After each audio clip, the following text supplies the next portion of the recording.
Okay, painit na tayo ng kawali na pagigisahan. At ayan, ito yung ating ingredients, ang ating sahog. At ang ating sahog na chicken. At ayan nga pala, mainit na yung kawali. Sangkutsa na natin yung bawang. Mekos-mekos na yan. Ayan, mekos-mekos na. At susunod na natin yung sibuyas. And then mekos-mekos uli. Diba? Mekos-mekos na yan. At isunod na natin yung ating sahog na chicken. At mekos-mekos na uli yan. Ayan, mekos-mekos na natin. Sangkutsa na natin yan.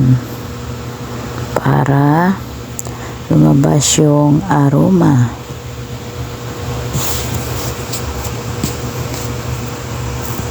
Ayan. At takpan muna natin ng ilang sandali. At yan, okay na. Kumulo na. Mekos-mekos natin uli. Ayan, mekos-mekos natin na yan. Okay. At lagay na natin yung gulay na repolyo. Ayan, lagay na natin yan. Siksikin na natin yan para magkasya.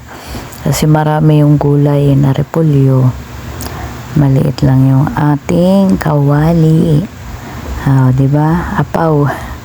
Lagay na natin yung ibang ingredients. Ito lang mga mamshi yung simpleng ulam na may gulay. Diba? At tayo ng tubig. Siyempre, kailangan ng tubig.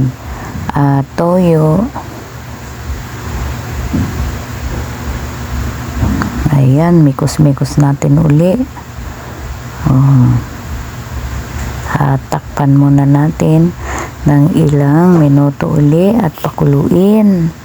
Ayan, kumukulo na. Buksan muna natin. At syempre, mikos-mikos na naman yan. Ayan. Lapit na maluto ang ating gulay na repolyo. Kulong-kulo na, oh. Okay, luto na. Alam na ang kasunod, kainan na. Ayan, hinainan ko na si Bunso. Kakain na kami. Kain po tayo.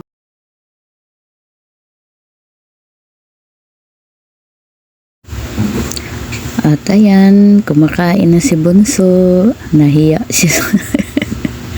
Nilayasan ako. Okay guys, samahan nyo na po kami kumain. Kain po tayo.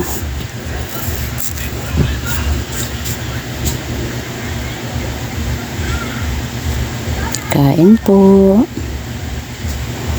Followers and viewers. Kain po tayo. Kain ho tayo, sabayan nyo na kami kumain.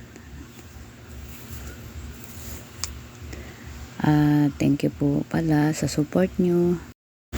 Followers and unfollowers, thank you. Thank you for watching. God bless you all. Hanggang sa susunod na video, God bless you all. Bye bye.